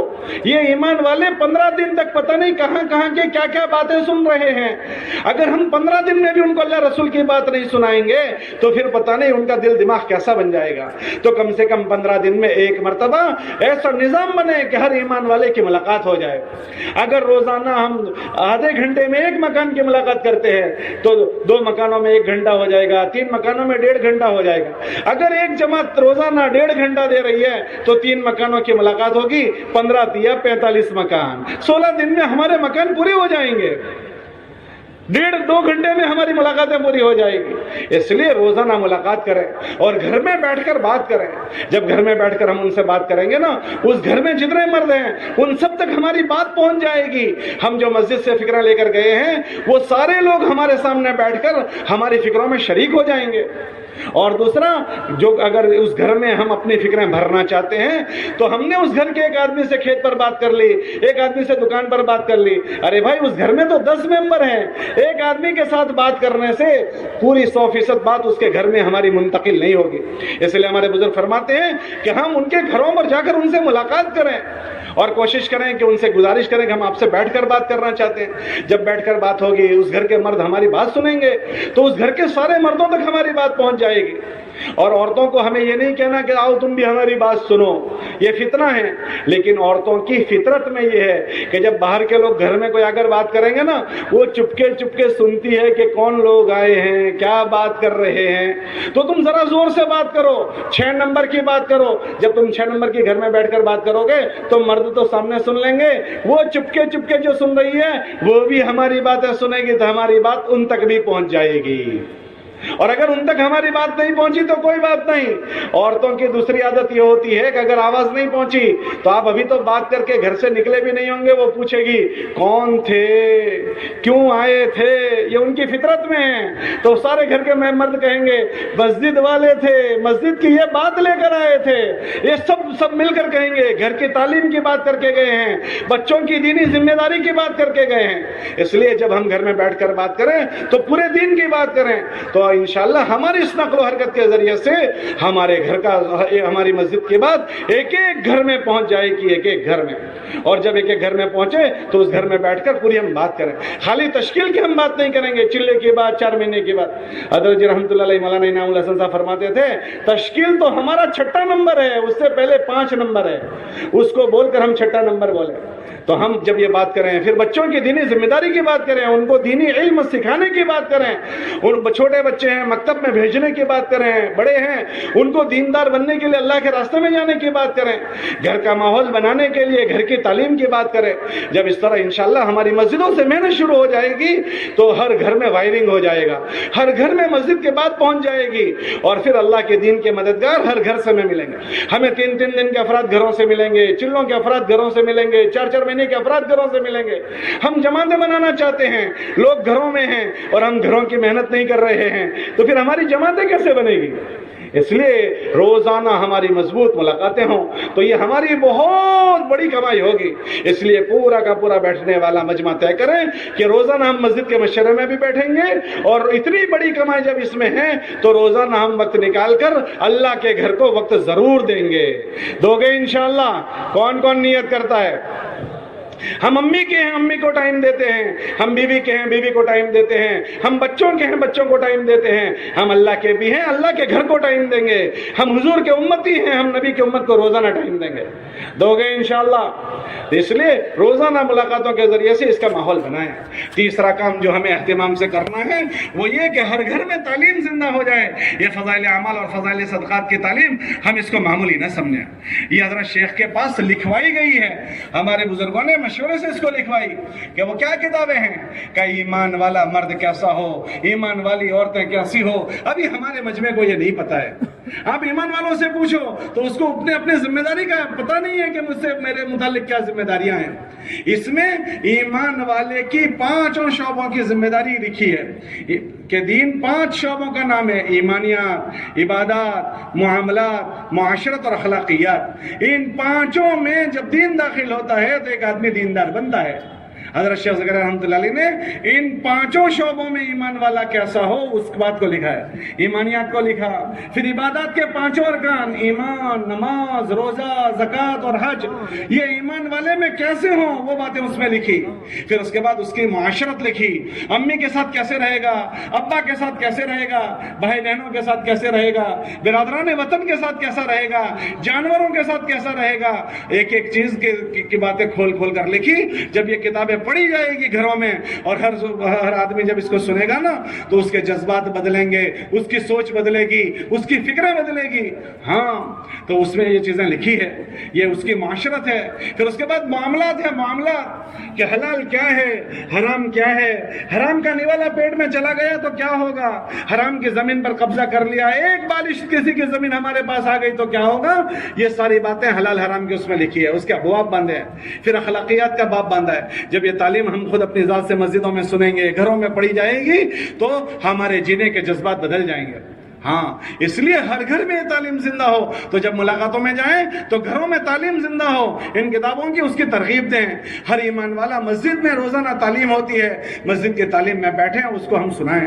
اگر گھروں میں یہ تعلیم کے حلقے زندہ ہو گئے، حضرت رحمۃ اللہ علیہ کی بات بزرگوں سے سنی، یوں فرماتے تھے کہ گھروں کے وہ سوراخ بند ہو جائیں گے جن سوراخوں سے گھروں میں بے دینی داخل ہوتی ہے.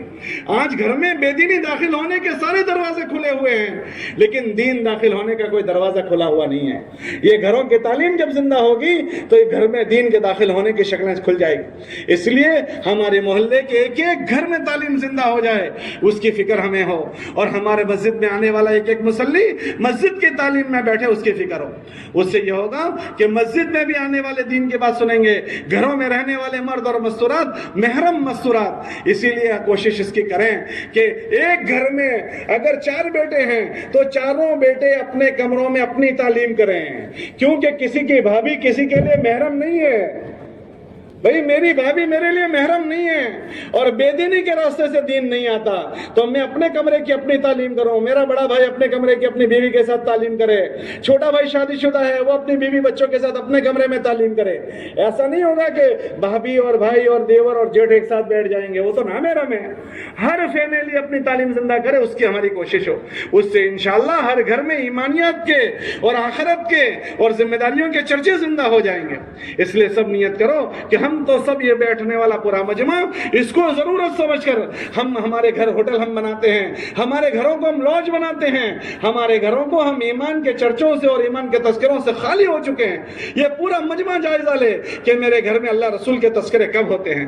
میں ایک تعلیم کے عنوان کو اگر زندہ کرتا ہوں تو میرے گھر میں اللہ رسول کے تذکرے زندہ ہو جائیں گے اور میرے بچوں کے کان پر اللہ رسول کی بات پڑے گی۔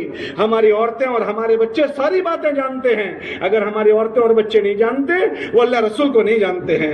یہ میرا قصور ہے، میں نے ان کی ساری ضرورت کی چیزیں گھر میں لایا ہوں۔ اللہ کی پہچان ہو، انہیں نبی کی پہچان ہو، انہیں اپنے دین کی پہچان ہو، انہیں اپنی ذمہ داریوں کی پہچان ہو، اس کی حق تلفی میں نے کی ہے، میں اس کا ذمہ دار ہوں۔ اللہ مجھے معاف فرماوے، میں آج توبہ کروں اور آج نیت کروں کہ انشاءاللہ آج سے میں اپنے گھر میں ضرور تعلیم کے حلقے کو قائم کروں گا۔ اس میں کون کون نیت کرتے ہیں تعلیم کریں گے اور مسجد کی تعلیم میں بھی انشاءاللہ جڑیں گے، جڑو گے انشاءاللہ۔ چوتھی کام جو فکر سے کرنے کا ہے وہ یہ ہے کہ ہم نے اپنی فکر کی، اپنے گھر کی فکر کی، محلے کے گھر والوں کی انفرادی ملاقاتیں کر کے ان کی فکر کی، سارے محلے میں یہ فکریں اجتماعی طور پر جمع ہو جائیں۔ اس کے لیے ہر ہفتے میں محلے میں ایک مرتبہ گشت کریں اور گشت کر کے پورے محلے والوں کو جمع کریں اور جو چیز ہمیں فردن ایک ایک کو کہنے گئے تھے ہر ایک کو جمع کر کے یہ پورے محلے والوں کی فکریں کیسے بن جائیں، اس کے لیے محلے میں ایک مرتبہ گشت کر کے مسجد کی فکروں میں وہ لوگ شریک ہو جائیں، حضور کے دین کی فکر ان کے اندر آ جائیں، حضور کے دین کی محنت کی فکر ان کے اندر آ جائیں۔ اس کے لیے ہفتے میں ایک مرتبہ گشت کر کے ہر ایک کو دین سیکھنے کے لیے تشکیلیں کی جائے، اس سے ہمارے محلے کی فضا بنے گی۔ اور جب ہمارے گھر کی فضا بنی، ہمارے محلے کی فضا بنی تو انشاءاللہ جو بے دینی محلوں سے ختم ہو جائے گی، بے دینی کی فضائیں ختم ہو جائے گی۔ اور اگر ایسا نہیں ہوا، ہمارے چند گھر ایمان والوں کے وہ تو متفکر ہو گئے، باقی گھر والوں کی ہم نے فکر نہیں کی اور ہم نے یوں کہا وہ جانے اور ان کا کام، تو یہ بہت خطرناک سوچ ہے۔ آج وہاں جو جراثیم ہیں کل وہ جراثیم میرے گھر میں آئیں گے۔ یہ دیکھو بچوں نے ایڑے ٹیڑے بال کاٹ رکھے ہیں تو آج تک ہمارے گھروں میں کوئی سمجھانے نہیں آیا کہ بھائی بال ایسے کاٹو، اور یہ اٹانگ پٹانگ جو کپڑے ہمارے محلوں میں آ گئے، آج تک کوئی ہمارے دروازے پر ٹھوکنے نہیں آیا کہ تم ایسی جرسی پہنو اور ایسی جینس پہنو اور ایسے کپڑے پہنو۔ وہ پتہ نہیں کہاں سے چلا، لیکن چلتے چلتے ہمارے گھروں میں داخل ہو چکا، یہ داخل ہو چکا۔ تو جب دور دراز سے چلنے والی باتیں ہمارے گھروں میں داخل ہو گئی تو اگر ہمارے محلوں میں بے دینی کوئی چیز ہوگی تو کیا وہ ہمارے گھروں میں داخل نہیں ہوگی؟ ارے بھائی محلے میں پانی گندا بہنے لگا تو ہوا کے جھونکے آئے، اس ہوا کے جھونکوں سے وہ ہوا اس بدبودار پانی کی بدبو کو لے کر پورے محلے میں چلا، تو جب وہ محلے میں جائے گا تو اسی محلے میں مولانا کا بھی مکان ہے، اسی محلے میں امیر صاحب کا بھی مکان ہے، اسی محلے میں اللہ کا گھر ہے، تو وہ بدبو ایسا کہتی ہے کہ یہ تو مولانا صاحب کا مکان ہے، یہ تو حضرت امیر صاحب کا مکان ہے، یہ تو حاجی صاحب کا مکان ہے، یہ اللہ کا گھر مسجد ہے، میں اس میں نہ گھسوں اور ٹن لے کر نکل جاؤں۔ یہ بدبو ایسا سمجھتی ہے کہ جی بدبو کچھ نہیں سمجھتی، جیسے سب کے گھروں میں گھسے گی ایسے یہ بدبو اللہ کے گھر مسجد میں بھی گھس جائے گی۔ آپ دیکھو بیت اللہ جیسے بیت اللہ میں گھس گئی، ایسے یہ ساری بدبو ہماری مسجدوں میں گھسے گی۔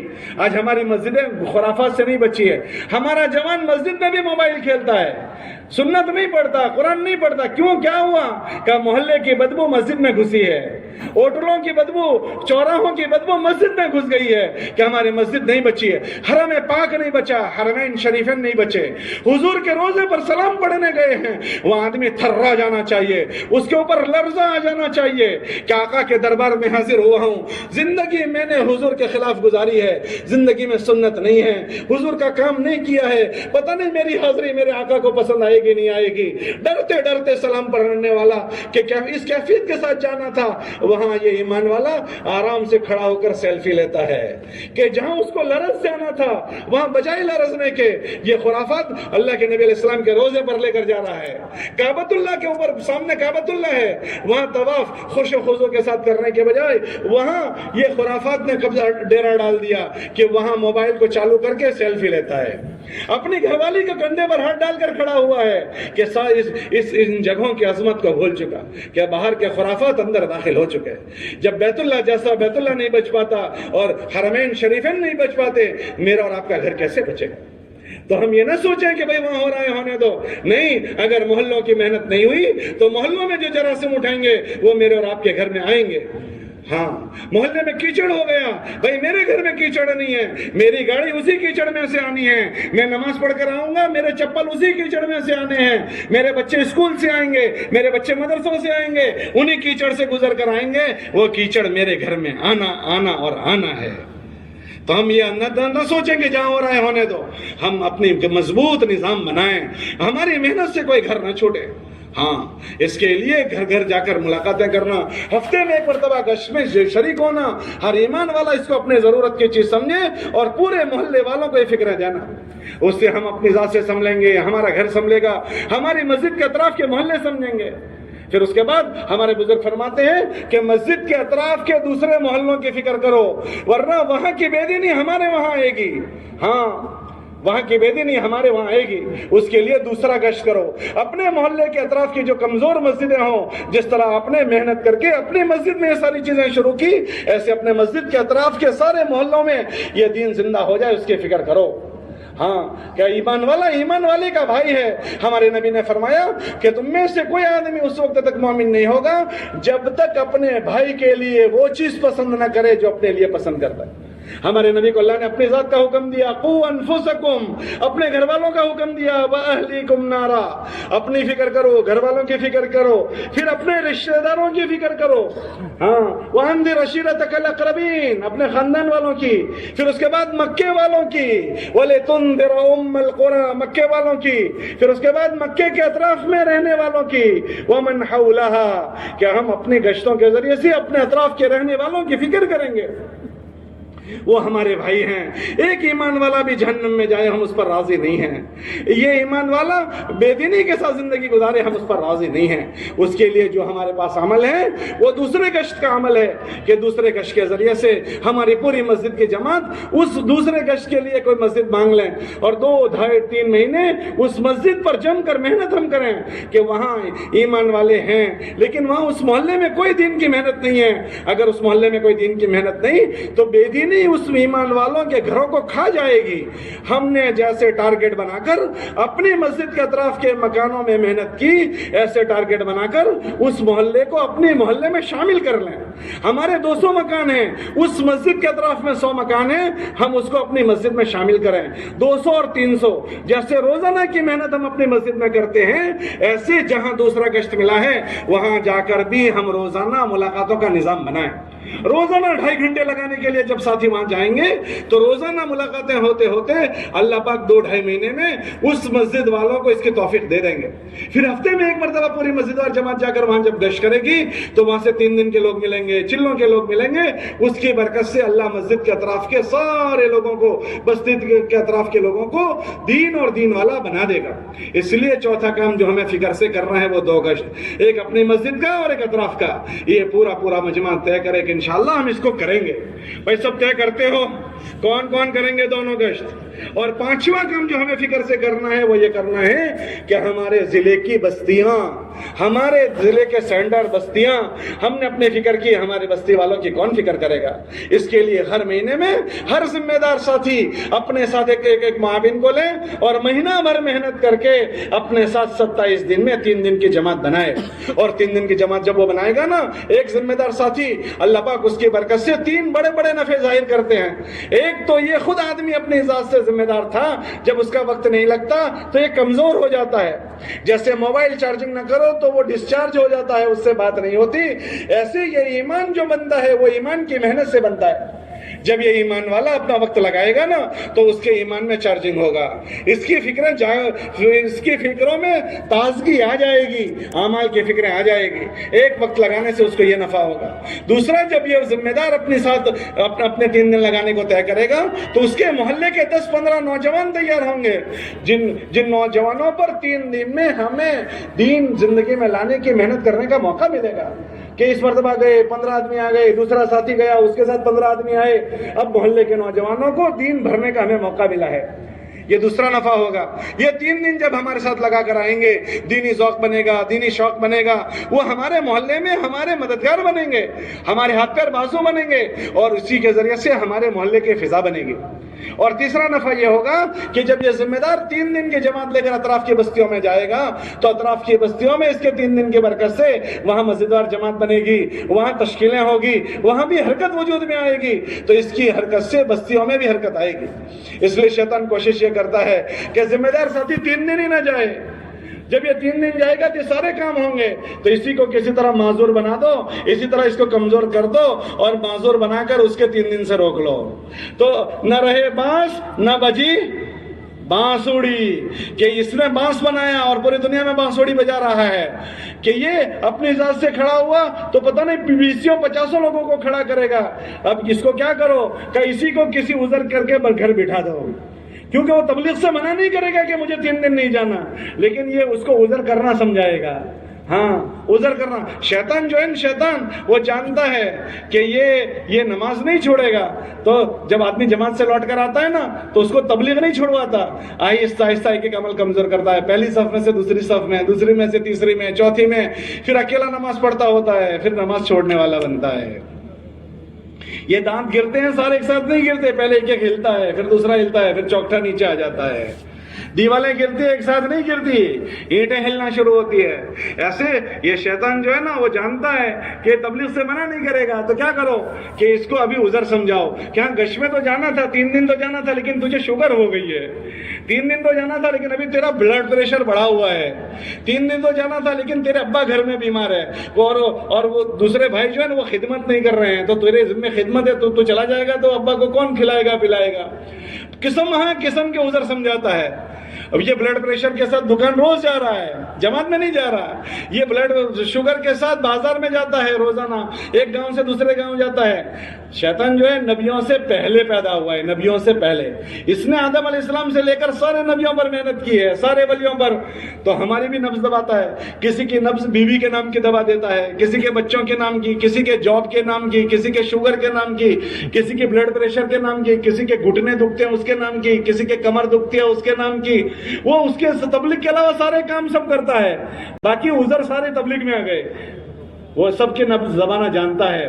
ہاں، اسی بڑھاپے میں شادیوں میں جا رہا ہے، باراتوں میں جا رہا ہے، کھیت میں جا رہا ہے، کھیتی کی کٹائی کر رہا ہے، مزدوروں پر کھڑا ہے، چوراہوں پر بیٹھا ہے، باقی تبلیغ میں شوگر ہو گئی ہے، تبلیغ میں بلڈ پریشر بڑھ گیا، تبلیغ میں گھٹنے درد کر رہے ہیں، کمر درد کر رہی ہے، سارے عذر تبلیغ میں آ جاتے ہیں، کیونکہ شیطان جانتا ہے کہ یہ کھڑا ہو گیا تو اس کے ساتھ تو سارے ہی کھڑے ہو جائیں گے، تو ہم اس کو معمولی نہ سمجھے، اپنے مہینے کے 3 دن، اگر ہمارے 3 دن لگے، یہ تبلیغ کی محنت کی مولانا الیاس صاحب فرماتے تھے کہ اس کا نام لوگوں نے تبلیغ رکھا، اگر میں اس کا نام رکھتا تو اس کا نام تحریک ایمان رکھتا، کہ یہ سیدھا ایمان کو حرکت میں لاتی ہے۔ اور ایمان کی حرکت میں آنے کا کیا مطلب ہوتا ہے؟ لقمان حکیم نے اپنے بیٹے سے کہا، بیٹا جس کا یقین جتنا مضبوط ہوگا اس کے جسم سے نکلنے والے اعمال اتنے ہی مضبوط ہوں گے، اور جس کا یقین کمزور ہوگا اس کے جسم سے نکلنے والے اعمال کمزور ہوں گے۔ عملوں کا دار و مدار یقین کے ساتھ جڑا ہوا ہے۔ ہاں، جب یہ محنت یقین بنانے کی محنت ہے، جب اس کا ایمان بنے گا تو یہ سارے عمل کو کرنے والا بنے گا، تو اس کو یہ یقین کو بنانے والی محنت میں نہ نکلنے دے، اس لیے وہ سارے آزار پیش کرے گا۔ اس لیے ہمیں اس کی باتوں میں نہیں آنا، ہمیں اپنی ذات سے عزم کرنا ہے، ہمت کرنی ہے۔ یہ زندگی ایک بار ملی ہے، دوبارہ نہیں ملنی ہے، اور روزانہ ہم موت کی طرف جا رہے ہیں۔ ہمیں نہیں پتا کہ کب یہ پانی کا ببولا ہے جو پھوٹ جائے گا، پتہ نہیں کب ہمارا جنازہ اڑ جائے۔ گزشتہ ان دنوں میں جو اجتماعات ہو رہے تھے، تو آج 17 کے بعد اب یہاں اجتماع ہوا ہے، جو لوگ 17 میں شریک ہوئے تھے ان میں سے بہت ساروں کا وہ اجتماع آخری اجتماع تھا، وہ قبروں میں جا چکے۔ ہمیں نہیں پتا اس میں سے کتنوں کے لیے یہ اجتماع زندگی کا ہو سکتا ہے یا آخری اجتماع ہو۔ ہو سکتا ہے آخری اجتماع ہو، آئندہ ہم نہ دیکھ پائیں، تو شیطان ہم کو امید دلاتا ہے کہ نہیں ابھی تو تیری بہت زندگی باقی ہے، ابھی بہت جینا ہے، وہ اس کی امیدوں پر ہمیں ٹرخا دیتا ہے، تو ہمیں امیدوں پر ٹال نہیں لینا ہے۔ ہاں کتابوں میں آتا ہے ٹلوانا شیطان کا کام ہے، التسویف من الشیطان، سوف ابھی نہیں بعد میں کریں گے، اور بعد میں کبھی ہوتا نہیں ہے۔ ہاں کتابوں میں لکھا کہ اکثر بات کرنے والے جہنم والے ہوں گے، کیوں کہ وہ بات کرتے کرتے کر ہی نہیں پائے ہیں۔ کسی کو پوچھو بھائی چلے میں جاؤ گے، کہ جی نہیں ابھی نہیں بعد میں۔ تو یہ آپ جو بات بولتے ہو کب سے بولتے ہو؟ کہ کوئی 2 سال سے بولتا ہے، کوئی 5 سال سے بولتا ہے، کوئی 10 سال سے، کوئی 20 سال سے، کوئی 30 سال سے بات کا بولتا ہے، اور بعض تو بڈھے ہو گئے بات کا بولتے، اور بعض تو بات بولتے قبر میں چلے گئے۔ تو وہ انکار نہیں کرواتا، یوں بلواتا ہے بعد میں کریں گے، اور اسی میں ٹلواتے موت آ جاتی ہے۔ تب اس کی باتوں میں نہیں آنا ہے۔ مہینے کے کم سے کم 3 دن ہمارے کسی حال میں نہ جائیں، اور ذمہ دار ساتھی اپنے ساتھ 3 دن کی جماعت بنائیں، تاکہ محلوں کے نوجوان یہ دین والے بنیں، دین کی محنت والے بنیں، اور دیہاتوں میں جائیں، دیہاتوں میں 72 گھنٹے اچھے لگائیں، تاکہ دیہاتوں میں نقد جماعت بنے، مسجدوار جماعت بنے۔ ہر علاقے سے نقد جماعت بنانی ہے، ہر علاقے میں مسجدوار جماعت بنانی۔ اگر اتنا بڑا مجمع اس چیز کو ٹھان لے تو ایک ساتھ پورے ضلع میں چہل پہل ہو جائے گی، اور ایک بستی پر محنت ہو جائے گی، ہر مسجد پر محنت ہو جائے گی۔ پھر اللہ صحت دے، عافیت دے، سال کا چلہ لگائیں، پھر اسی چلے کو لے کر ہم صوبے میں بھی پھریں اور پورے ہندوستان کے اضلاع میں پھریں، پھر اللہ ہمت دے، پھر بیرون کے سفر کریں۔ چاند سورج اگتا ہے وہاں بھی جانا ہے، اور سورج ڈوبتا ہے وہاں بھی جانا ہے۔ ہمارا وجود اسی کے لیے ہے۔ جب ہم طے کریں گے اللہ اس کے اسباب بھی پیدا کر دے گا، اور اللہ ہم کمزوروں کو اس کے لیے استعمال بھی کر لے گا۔ اس لیے آج اس اجتماع میں اس کو طے کرنا ہے کہ اب تک جو کمزوری اور سستی ہوئی ہے اس میں اللہ سے معافی مانگیں گے، کہ اب تک جو زندگی گزر گئی دوبارہ واپس لوٹ کر نہیں آئے گی، اب جو بچی ہے اس کو ہم قیمتی بنائیں گے، اور اس میں سرمایہ کما کر جائیں گے۔ آخری بات مولانا عمر صاحب کے سناؤں۔ حضرت مولانا عمر صاحب فرماتے تھے رحمت اللہ علیہ، ہم بانجھ نہیں مریں گے۔ جی بانجھ کس کو کہتے ہیں؟ کہ جی بانجھ ایسی عورت کو کہتے ہیں جو اکیلی تھی اور اکیلی مر گئی۔ یوں فرماتے تھے ہم انسانوں کو کما کر اس دنیا سے جائیں گے، ہزاروں انسانوں کو کما کر جائیں گے، بانجھ نہیں مریں گے۔ اکیلے تھے اور اکیلے مر گئے نا، کہ ہم اپنی بستی میں بھی محنت کر کے گئے ہیں، اپنے دیہاتوں میں بھی ہم سے محنت ہوئی ہے، ہمارے ضلع میں اور پوری دنیا میں۔ تو اس کے عزائم کرنے ہیں کہ ہم کل قیامت کے دن اٹھے نا تو ہمارا ضلع بھی ہمارے کھاتے میں، ہمارے صوبے کے اضلاع بھی ہمارے کھاتے میں، اور بنگال کے لوگ بھی ہمارے کھاتے میں، بہار بھی، آسام بھی، اڑیسہ بھی، اور پھر اللہ نے ہمت دی۔ ابھی ماشاءاللہ اس اجتماع سے آپ کی 6 جماعتیں باہر ملکوں میں جا رہی ہے، جیسے وہ جماعتیں جا رہی ہے ایسے ہم بھی باہر ملکوں میں جائیں گے۔ تو یہ اپنے عزائم اللہ کو دکھانے ہیں۔ اللہ پاک آپ کے اندر کی پختگی کو دیکھیں گے، اللہ انشاءاللہ اس کی توفیق دے دے گا۔ ان یعلم اللہ فی قلوبکم خیرا یؤتکم خیرا، اللہ اندر بھیتر میں دیکھتے ہیں۔ کتابوں میں لکھا انا عند ظن عبدی بی، میں اپنے بندے کے ساتھ اس کے گمان کے موافق معاملہ کرتا ہوں۔ ہم اب اللہ کو اپنی سچی نیتیں بتائیں، جب ہم اللہ کے ساتھ سچائی کا معاملہ کریں گے اللہ ہمیں سچا کر بتائے گا۔ اس لیے پورا مجمع طے کریں کہ انشاءاللہ ان سارے کاموں کو ہم فکر سے کریں گے۔ اس میں کون کون کہہ رہا ہے ہر مہینے جماعت بنا کر 3 دن ہم جائیں گے؟ میں یہ نہیں کہہ رہا ہوں 3 دن جانا ہے، میں کیا کہہ رہا ہوں؟ ارے بولو کیا کہا؟ جماعت بنا کر۔ جو ذمہ دار ساتھی ہے کسی جماعت میں لٹک جائے یہ نہیں۔ محلے میں بہت جوان ہیں، ہر ذمہ دار اپنے ساتھ جماعت بنائے، 27 دن محنت کر کے، اور اپنے ساتھ 3 دن کی جماعت لے کر جائے۔ جاؤ گے انشاءاللہ؟ کون کون جائیں گے؟ اور کم سے کم اللہ ہمت دے ہر سال 4 مہینے لگائیں، ورنہ سال کا چلہ تو ہر حال میں کسی کا نہ چھوٹے۔ پھر 1 سال چلہ دے دیا، دوسرے سال 4 مہینے دے دو، بھائی دوسرے سال ہمت نہیں تو کم سے کم تیسرے سال تو ہم ضرور 4 مہینے دیں۔ یہ گندگی ہے، دلدل ہے، کیچڑ ہے، یہاں کے جراثیم لگ جاتے ہیں، جیسے دیمک لگ جاتی ہے کپڑوں کو تو کپڑوں کو کھا جاتی ہے، اور یہ دیمک لکڑی کو لگ جاتی ہے، لکڑی کو کھا جاتی ہے، پتہ بھی نہیں چلتا، جب وہ دھڑام دے کر گرتی ہے تب پتہ چلتا ہے او ہو اس کو تو دیمک لگ گئی تھی۔ لکڑی کو لگے تو لکڑی کو کھا جائے، کپڑوں کو لگے تو کپڑوں کو کھا جائے، یہ دنیا دیمک ہے، وہ ہمیں کھا جائے گی۔ دھڑام دے کر موت پر گریں گے تب پتہ چلے گا کہ ہم تو گر گئے۔